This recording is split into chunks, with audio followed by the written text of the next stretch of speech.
Hello and welcome to this week's episode of I've Got a Story for You. I'm Josh. And I'm Luke. And this week's episode is called 420. Yeah.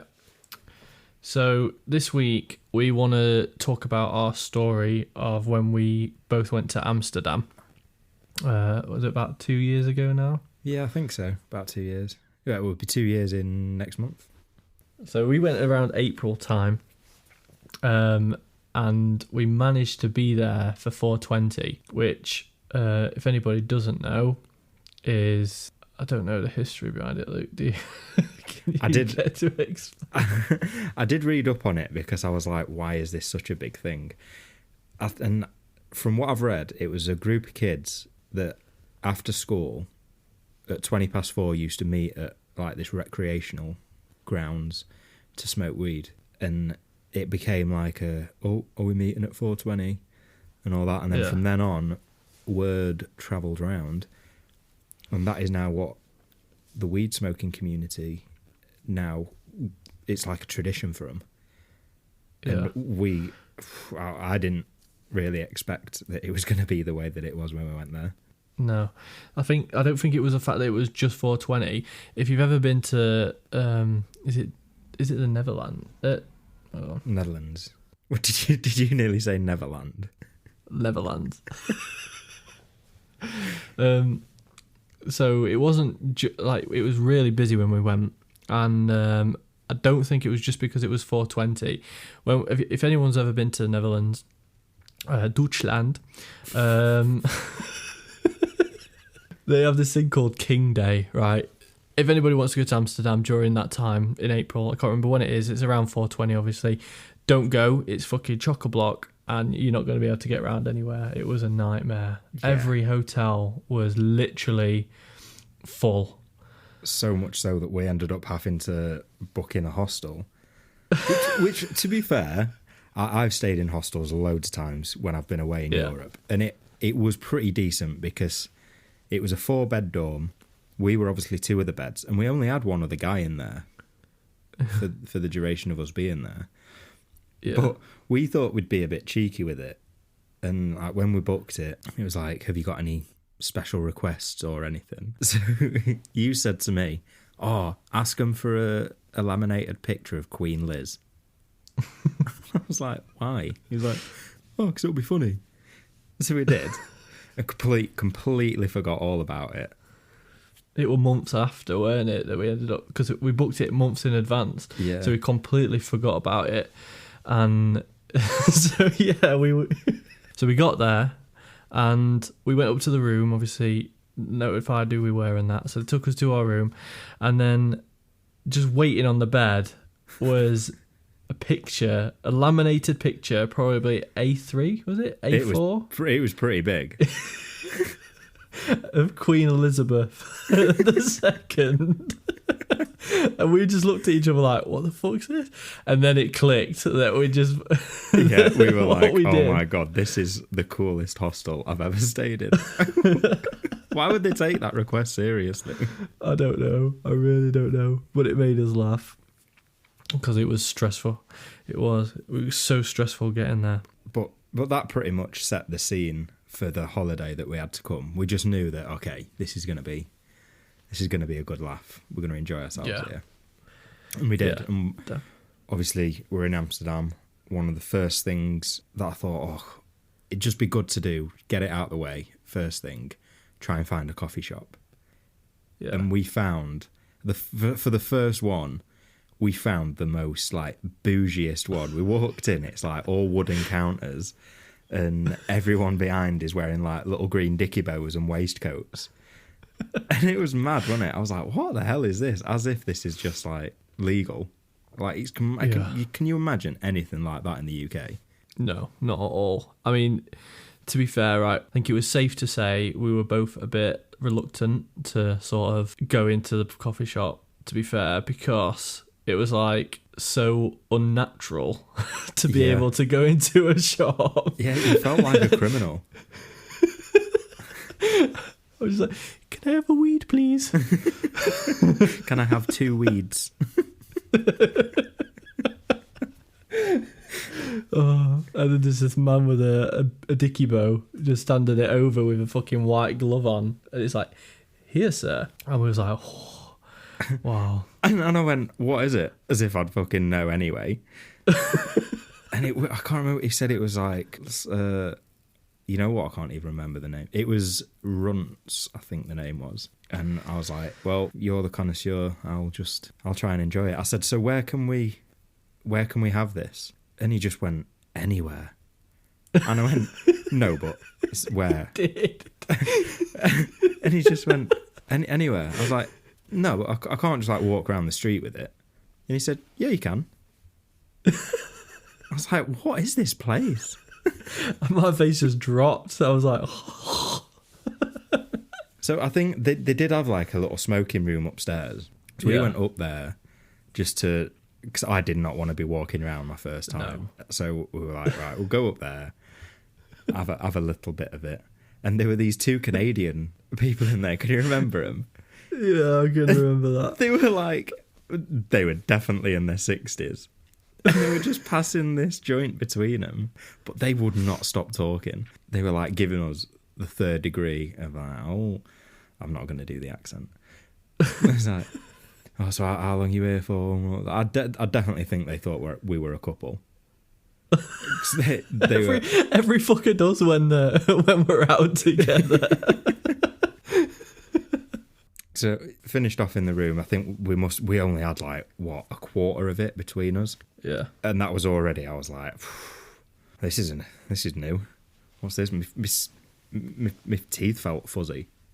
I was like, this is weird. I remember looking at the guy, and he was just like, he was looking at nothing, and because it was the world's smallest room.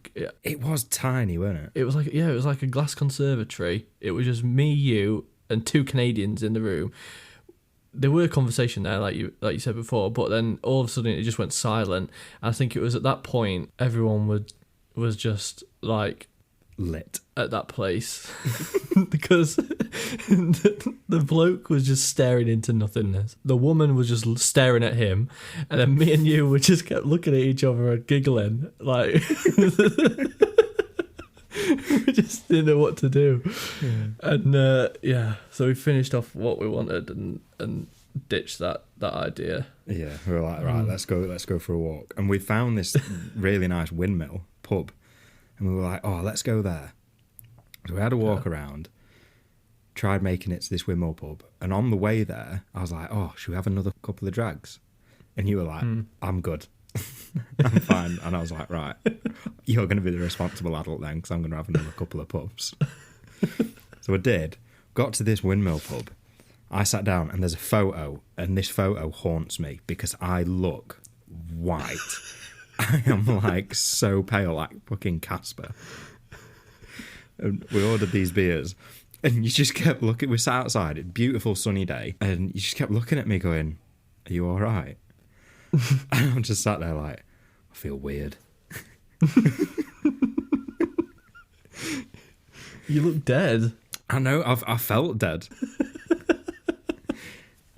So we had another giggle, finished my pint. That pint sorted me out, to be fair. I can't remember what it was, but it was a lovely Deutschland beer. Yeah, you needed sorting out, to be fair, because it was absolutely full. I remember then when we went, because the windmill was ages away. Yeah. And we had to get, what's that app called again? City Mapper. Yeah, we had to get that out. And obviously you were just starting to sort of sort yourself out. And I'm not good with, like, new places. So I was there trying to figure out where the fuck we were. And I remember we saw that, because if no one's been to Amsterdam, it's just canals everywhere. Every street looks the same. There's a canal going through every single street. Yeah, it's like a maze. Yeah. Like everywhere you turn, you're like, oh, this is familiar. And it's like, oh, I've never been here before. Yeah. And the Dutch know what they're doing. They think, oh, the only place that you can get high is the only place in that bit of the country where you can get lost. So let's fuck with all the tourists. Everything looks the same. So anyway, we find one. I choose one sort of canal street to go down, and I think we were aiming for the Fault in Our Stars bench. I don't know why I wanted to go there. I don't know. You were obsessed with that. That's all you wanted to see. And I was like, why? I just wanted to stick some straws up my nose and pretend that you love me.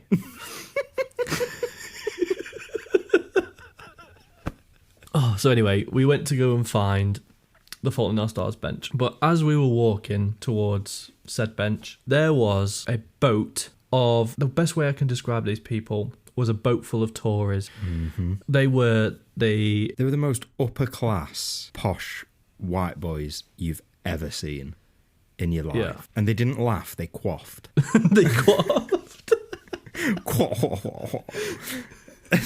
all we could hear was that, "Oh, Daddy, my credit card has been declined. Please, can you send me some more money?" So the boat went past, and we were taking the piss for ages. We even gave them names, Winston and Timothy. Yeah, and that's what we call each other now. Yeah, you are Winston. Well, you used to be Winston. Now you're Daddy Paul. I'm Daddy Paul, yeah, and you're Timothy. Am I still Timothy? Yeah, that's cute. Yeah. So that's our nicknames. But we said something. Obviously, bear in mind we were still intoxicated at the time, but we thought it was absolutely hilarious. The fact that I can't remember exactly what they said, but it was like something like, "Winston, Daddy says he's cutting you off." It was just something simple as that. It just made us giggle, and we were just making backstories for them all like rest of the journey. It was just silly. You know what? Thinking about this podcast episode, none of this is funny probably to any of you, but we just had a fucking proper laugh. Yeah, it was so funny. That's what drugs do to you. Yeah, but make good memories, put it that way. Yeah. Yeah, it was good. We didn't actually make it to the Fault in Our Stars bench. I think we decided to end the journey sooner than expected. I can't remember why we didn't go. I think we just got bored of walking, to be fair. Yeah. It's just... whole Amsterdam was just really fucking big. Like, it's not big, but it's like... You think like you're walking around in circles. Yeah, well, I think it felt so big just because you felt like you were walking and making progress, but you were actually literally just walking around in circles. I think at one point we walked past the same statue twice, and we were like, right, okay, we're doing something wrong here. So I think we decided to go home, and didn't we have a nap? In fact, that reminds me, because because we were staying at a hostel, we had nobody in our room when we first arrived, and then when we got there, there was a sleeping Indian man in the bottom bunk of the bed across the room. And so imagine two really high individuals walking into a room with an Indian man in the bottom bunk, and then just turning to each other and just giggling because we did not know what to do. He was snoring his head off. All we wanted to do was go for a nap and charge our phone, and then it was just put off by the fact that this guy just let himself in and plonked himself down. Yeah. He ended up being a really nice guy, to be fair. You know what? I've still got him on WhatsApp. Have you? I think his name's Summit. And let me try and find if I've got... Summit what? Summit special. But basically, he tried inviting us to India and told us that we have to message him if we ever go to India. India's a big fucking place, man. Just arrive on the plane. Summit? Summit! It just pops up again. Hello, Joshua. I've been waiting for you. Oh, my God. Good Lord. 50 days and 50 nights I have been waiting for you. He's not fucking Noah. It's the wrong book. So anyway, right, we didn't decide to go out that night. We slept through. We absolutely got blazed as such. Yeah, I think after we had a nap, I think we went out, sat by a canal, finished the rest of whatever it was we bought the day, like that day, had some food, and then called it a day. Yeah. But then the next day that's where things started getting a bit silly. Yeah. I think what we decided to do, because the first day we got there late, it was a bit of a flop because we went all in and got absolutely steamed the first couple of hours we got there, and fell asleep. We got an itinerary together and decided that we were gonna do something time by time. Yeah. So I think what was the first thing that we did or decided to do? Well, it's not... Amsterdam is not just weed that is legal. There's also ladies of the night, and also a type of shrooms, magic mushrooms, which are not magic mushrooms. They're like truffles. So they've not got the psychedelic aspect of magic mushrooms, but they... I don't know. We went in and to this shop, and they had them in this counter. And I said to the shopkeeper, I was like, what do you recommend?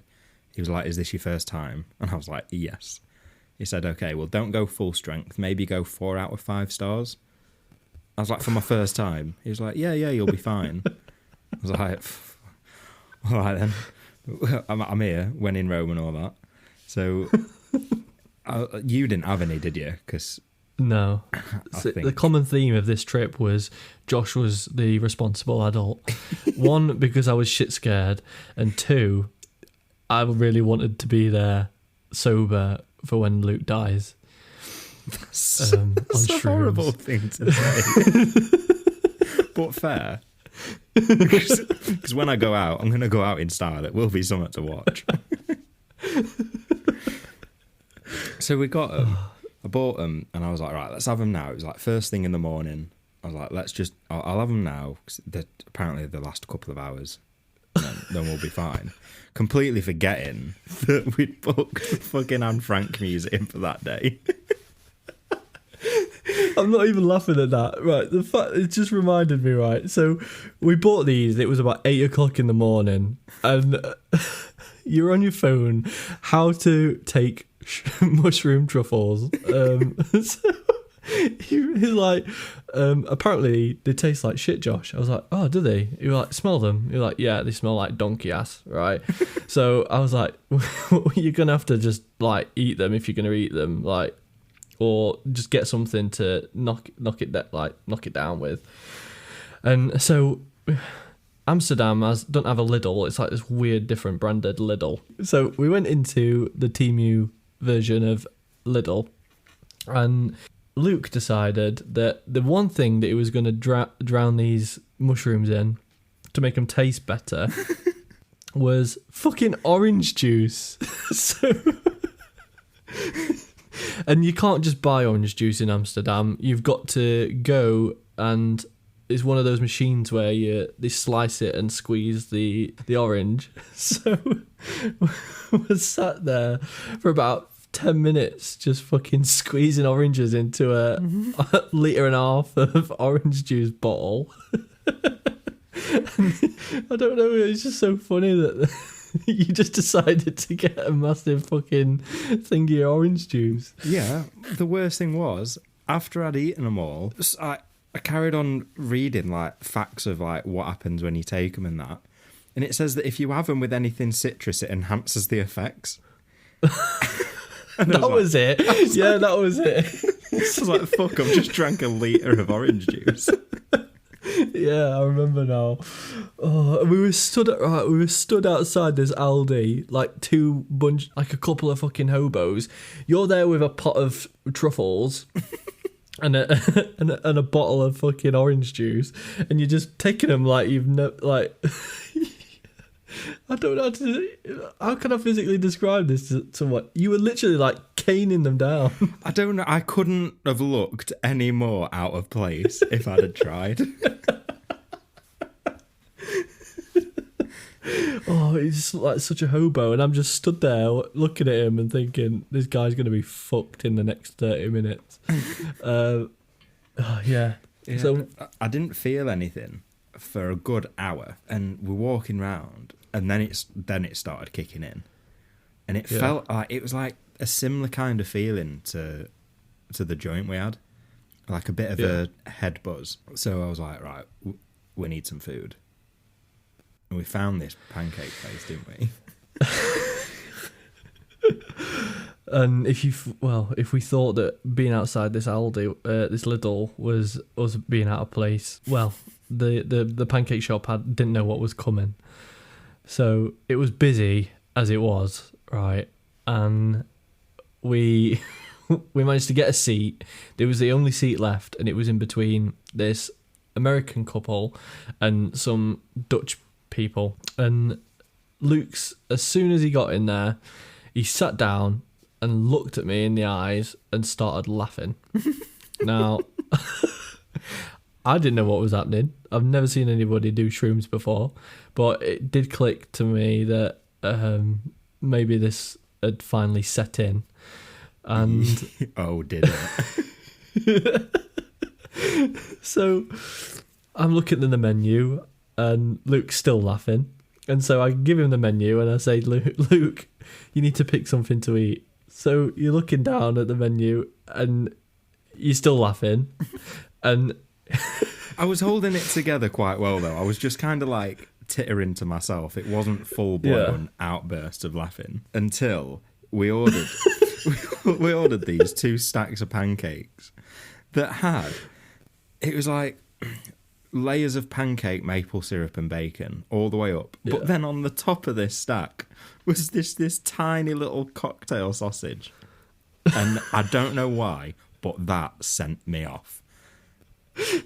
I was uncontrollably, like, hysterically laughing out loud to the point where the American couple sat next to us started laughing at me laughing, and he even leaned over, and this is an American saying this, by the way, saying, "Hey man, I think you need to chill it a bit."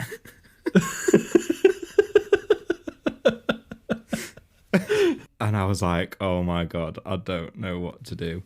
And I kept trying to control myself, and I'd bring myself together, but then immediately just start pissing myself again. And I thought at one point, I genuinely thought we were going to get kicked out. But they must get it all the time. Yeah. So we had breakfast. We got breakfast. Everything was fine and dandy. And then we made a beeline for the Anne Frank house. I don't advise that on shrooms. Yeah. No. Don't. Yeah. I mean, it did wear off a little bit before we went. We were like sort of stood around for a bit, and you got plenty of fresh air. Yeah, I stopped giggling, but everything, like, as soon as like the high element had worn off, all the colours were just proper vibrant. And I think you got a bit pissed off at me because we were just walking around, and I just kept saying to you, like, isn't that sign like really yellow? And you were like, what the fuck are you talking about? I was like, it's really yellow. You were like, it's a yellow sign. I was like, yeah, but it's really like popping. Yeah. And that was me for the rest of the day. And then we got to Anne Frank's house. To say what it is, right, Anne Frank's house, and the history behind it and stuff like that, it is pretty much like, I don't know how you feel about it, Luke, but it's overkill for what it is. Like, it's literally a house. Like, you're walking around listening to a MP3 player, walking around someone's house. Yeah, but what did you expect that it was going to be? Were you expecting like balloon arches and confetti cannons going off? Well, to be fair, I wanted to see like how it were left, to be honest with you. Not with like dead people there, but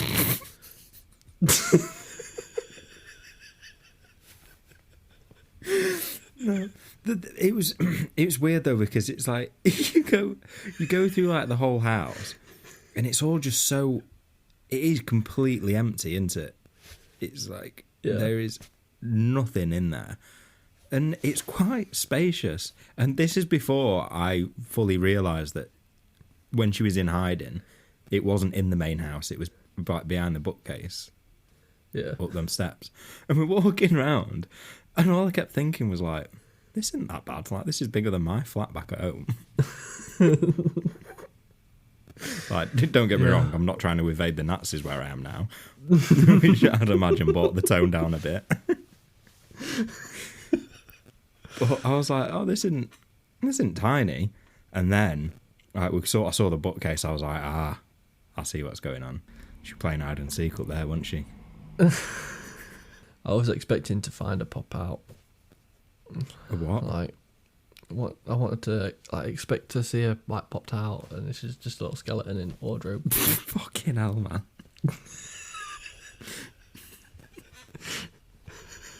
Just open door, it's like, oh, found you.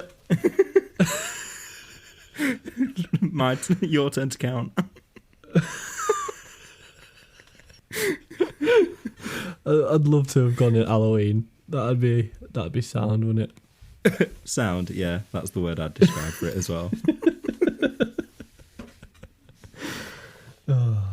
So we finished off there, and that's the night that we decided to go and visit the red light district and go and try and find a peep show, which is not what you think it's going to be.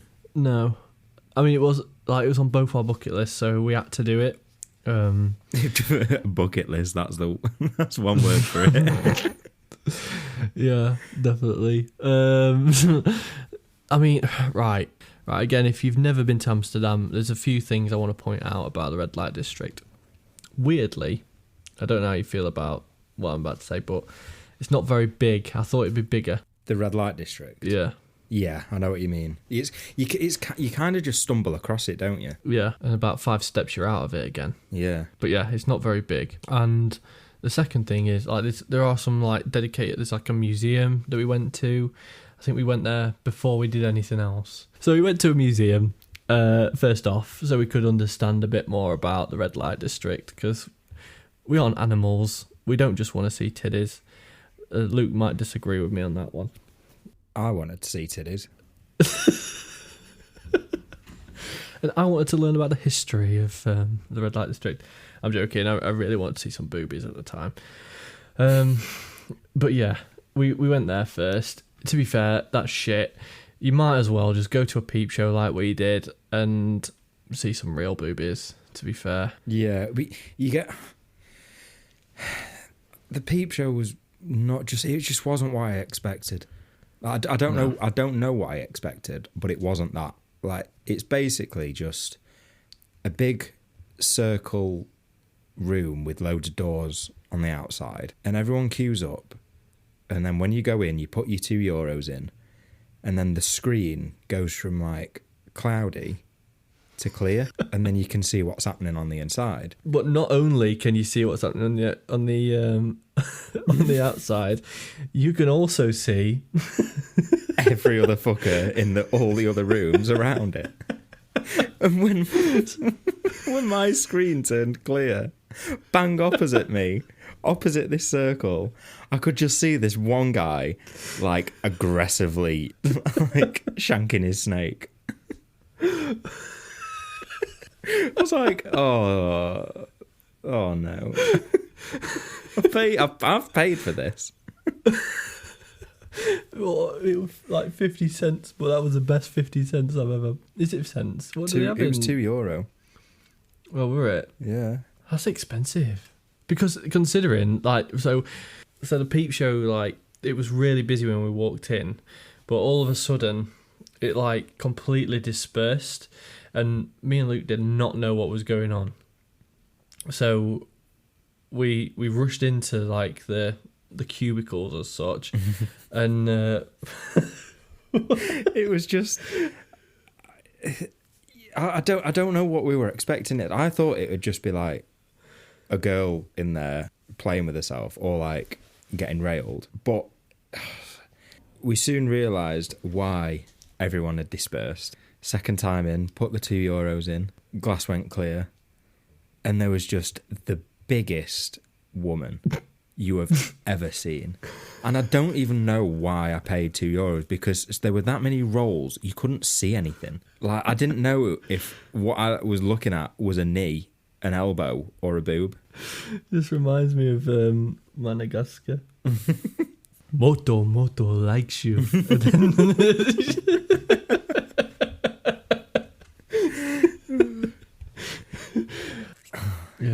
it wasn't. I wouldn't recommend it. I mean, I can't. I'd imagine there's like prime times to go where you do actually see something. But as soon as I saw that guy in the first time we went in, across from me, like giving himself one, I didn't want to touch anything in the room that I was in. I was like, if you shone a black light in there, it's like fucking glowing like Christmas. Thing is though, right, and what surprised me about Amsterdam, especially the red light district, is that I was expecting like a bunch of lads everywhere, right? But it were like couples, and they were just going to like peep show together. It's like, do you fancy going to peep show tonight? And obviously the boyfriend's like, let's do it. And it's like, oh, it's so romantic. Like, we had a nice time in Amsterdam, and we just went to a peep show. It's like it didn't make any sense to me. Do you know what I mean? Unless they're swingers. Yeah, but they were quite young. I don't imagine that swingers are. There's no age limit to swingers. Are you confessing on our podcast that you're a swinger? I'm a fuck. No, that is not for me. I get way too jealous. I don't get cooking. I don't get it. Why would you want to watch your partner get like smashed? I don't see the appeal. But I'm not kink shaming. Like, each to their own. It's just not for me. Touche. Anyway, moving on.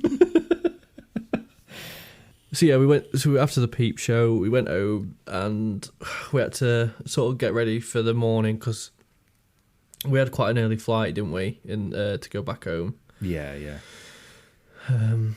We only did like 3. Well, we did do 3 days, so it was a short break.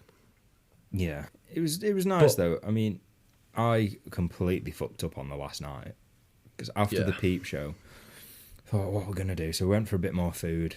Went into a coffee shop, and I thought, I'll try an edible. I might as well. I've done shrooms and a joint. I might as well just try an edible, just see what that's like, if that's a different experience. And the thing with edibles is they take a lot longer to kick in, and they last a long time. And I was not prepared for this. So I ate it while we were walking round, and I wasn't feeling anything. And I was like, oh, this is shit, this is. So we went and had some food, went back to the hostel, and I'm laid in bed, and then it starts kicking in. And I'm like, oh, this is nice. I should have some nice dreams. Nice dreams? Yeah. And it turns out you don't really dream when you've had weed.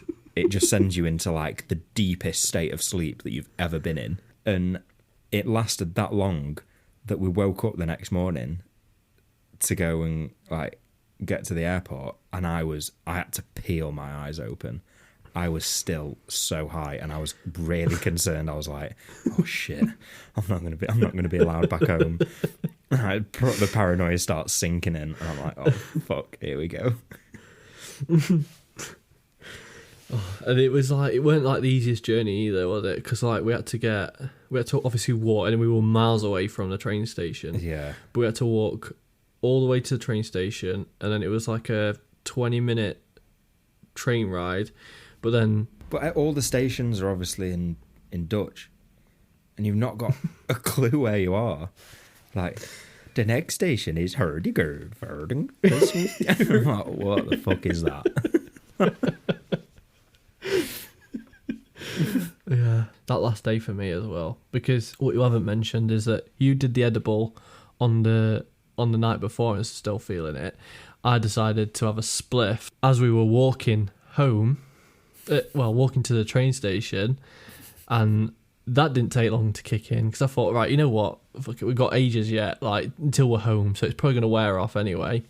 And so I had a little bit more of a spliff that we'd kept from the first day, and that was.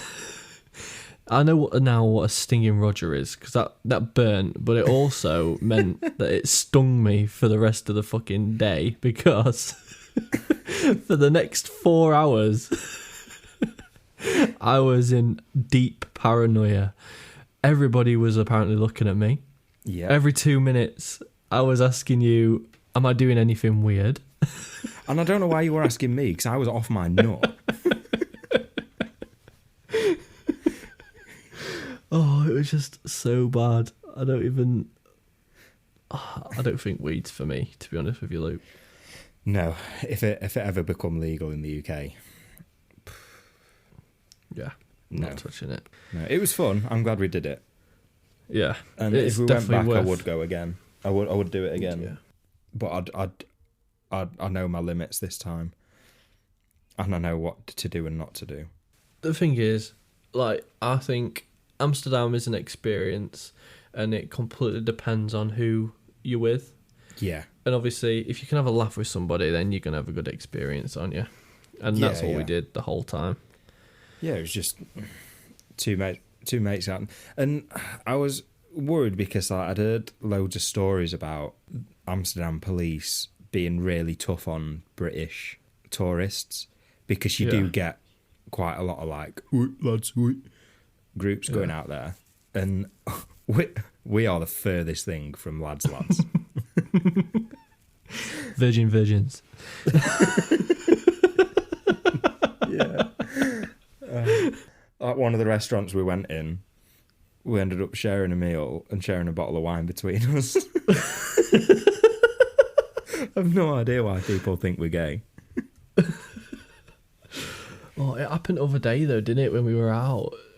I was trying to be wingman for you, and then the girls just went, I thought you two were gay. And it had nothing, and I promise you, it had nothing to do with the fact that I was grinding on Luke's penis. I promise you that. It was a night out. This wasn't just like in the middle of a Sunday shopping town. we were in Iceland, and I was just grinding on Luke. Oh my God. All in all, it was a quality holiday, and I'm really glad that I went with you. Yeah. Because you did look after me with your responsibleness, and I needed it. I needed an adult there to guide me through it, because there is no way. Like, I went out to Belgium on my own, and on the first day I got there, I ended up sitting in a pub in like the middle of the square in Brussels and caning beers. My phone died. I was smashed by the end of it, and I was like, I've got to get home. I've got to get back to the flat. And I had no idea where I was. So I'm so glad that you were there, because I'd have been in the bottom of a canal by now. Yeah. No, I really enjoyed it. I mean, we are going again at some point. I don't know when. No, part 2. But we need to find a way where you can slip away from the family, or bring them with you. We'll give you little lads their first window shopping experience. Oh dear! Mind you, fucking newborn will see titties and just want breakfast. It's dribbling, like it's just going to be dribbling at the window like a mong.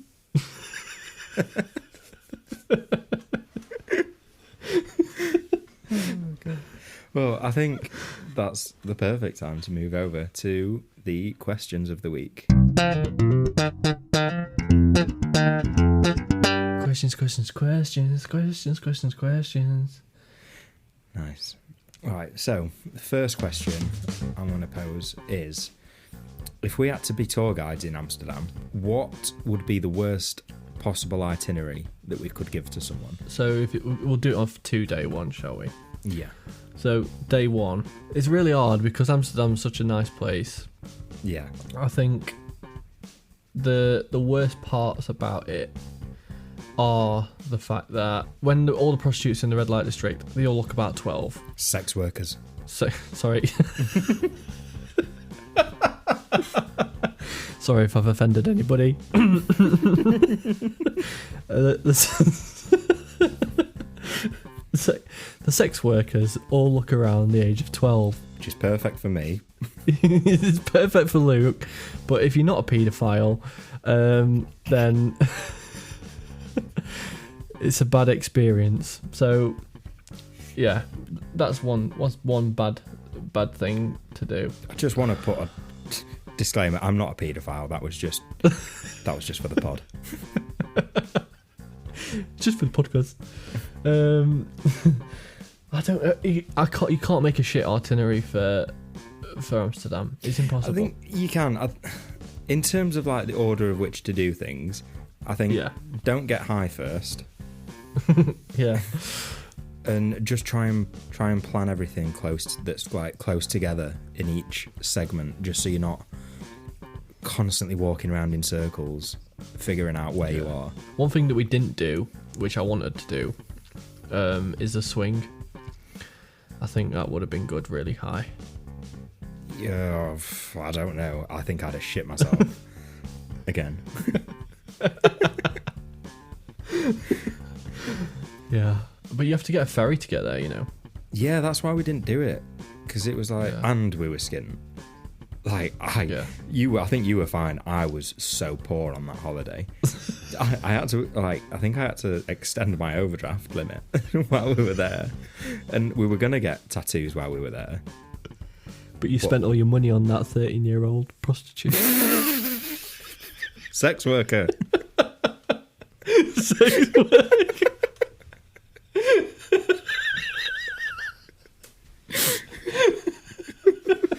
She said she was 12.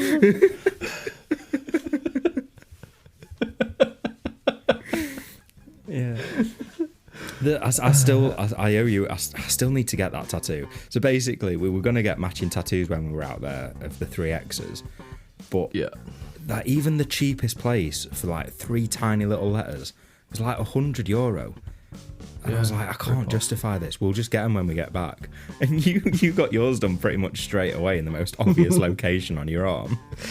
Yeah. And I've still not done it, and it's 2 years later. So I do really apologise. I do promise that will be the next tattoo I get. I just look like a right knob bloke, to be honest with you, and you've let me down. I'm sorry, but it's like that thing where I'd never get a tattoo of like one of my favourite artists, because if they turn out to be a nonce, then I've just got that tattoo on me. So I just wanted to gauge how you lived your life over the next couple of years, just to make sure I wasn't making a mistake. What is the most ridiculous tourist mistake that we made? Well, for me, it was taking shrooms and then going to Anne Frank's house. I think Anne Frank's house is just a shit mistake anyway. Like, the worst mistake you should make. Right, just read about it. Yeah, it was anticlimactic. I don't know what I was expecting, but it wasn't that. Yeah. I mean, it was... Right, to be fair, what I was expecting was it to look like it did, or at least be a recreation of what it looked like when they were in there. Instead, it was just at the house, and then they'd made it into, like, an interactive exhibition. And there was just... When you got to the room where they were hiding, it just... I don't know, it was just... shit. It was just all empty rooms, wasn't it? Like, when we got into that room, we were just like... They were like, okay, so this is where she hid. Oh. Okay. What next? Yeah, and that was it. And tickets are hard to get hold of, by the way. So, like, don't waste your money, is all I'm saying. Read about it, appreciate it, go to Auschwitz, because she did. Right, let's go. Next one. My God, Josh. I know you're pissing yourself, but I'm the one that's going to edit all this shit out. We have to leave it in. We'll leave it in. Okay, alright. No, I'm joking. So be it. No. We're on an hour and 5 minutes. Fuck's sake. Oh, right. Hopefully Luke blurred and beeps everything out that I just said. If he doesn't, we're not friends and this podcast ends here. But this will now move on to our story of the week. Yes, we've got another listener story. This one, it's a story that one of my mates already told me about the time he went to Amsterdam. But I just asked him to send it in as writing, just so I wasn't fumbling over all the words and trying to get the details right. So, are you ready for this? I am ready. I don't know. I don't think I've told you this story. I don't remember anything from anyone. Right, okay. Right. Cue music. So, there I was in Amsterdam, feeling fresh on my first night in the city that's renowned for its canals and red light district. After a few drinks, I decided to indulge and had a delightful encounter with the lovely lady of the night. I left feeling like a king, thinking I'd just scored on the vacation of a lifetime. Fast forward to the next night, and I stumbled back, ready for round 2. This time, I was sure to be a legend. I approached the same window, feeling like I was about to win the lottery. She smiled, and I confidently stepped inside. But then, disaster struck. As we started getting down to business, my dick decided to go on strike. It was like trying to start an old car that just wouldn't turn over. I tried thinking of everything to try and get my little soldiers to stand to attention, but nothing was working.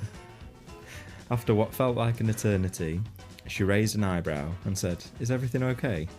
So I awkwardly chuckled and just said, yeah, it's fine, carry on. Maybe just try licking it a bit.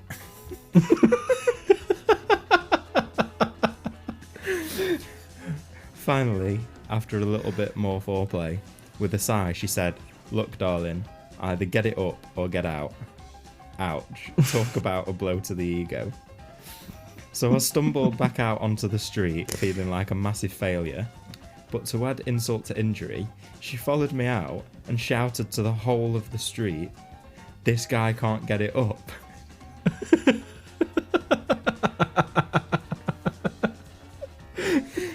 So then, all the other women that didn't have customers all started jumping out of the windows, shouting, "This guy can't get it up," and laughing at me as I walked down the street hanging my head in shame. Fucking hell. You'd die on the spot, wouldn't you? They must get it all the time. I think that happened to me granddad when he went. It happened to your granddad? No, I'm joking. He says, "So I took my defeated self on a long walk through the canals, contemplate whether a trip to a coffee shop would be more achievable. In the end, I learned that even in the city of pleasure, things don't always go according to plan. Next time, I'll be prepared with a little blue pill." Fucking hell. Oh, man. I'd die. I don't know, yeah. I mean, have you ever... I suppose this could link back to a question because we only asked 2. Have you ever not been able to perform? Can't say I have, to be fair. You don't need to rub it in. Yeah, no, I've never struggled. Have you? The only time I've ever failed is if I've had a few drinks and I've tried using a condom. That just doesn't go well. And the encounter with the Labrador, that put me off. Well, I think they're the only 2 times. If any of my exes or notchers of the old bedpost are listening to this, if you disagree, please let me know, because I'd love to know how I can do better. Write in to shameandshenanigans@gmail.com and let's get some reviews from Luke's bedroom appearances, and we'll read them out on our podcast and let everybody know how Luke performed.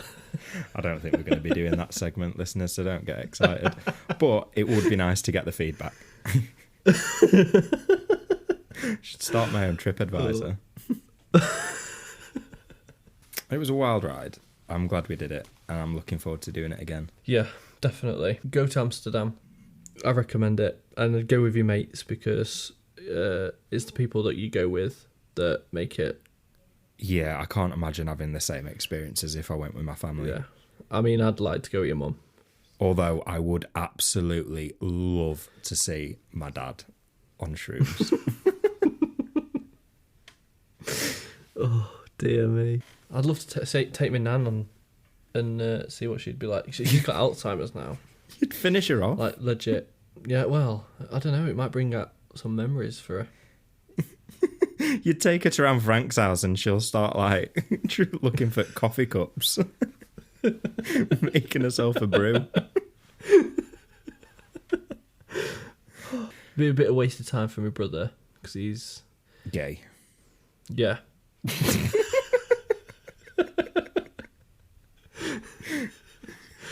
Do they have a gay bit in the red light district? I think they have a blue light district. What, legit?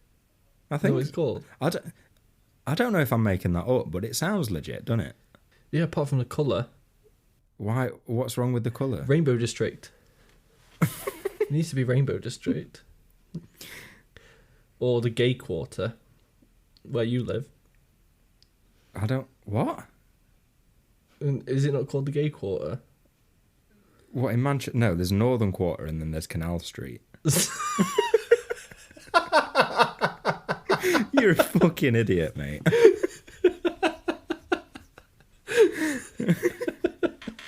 Where do you live? The gay quarter.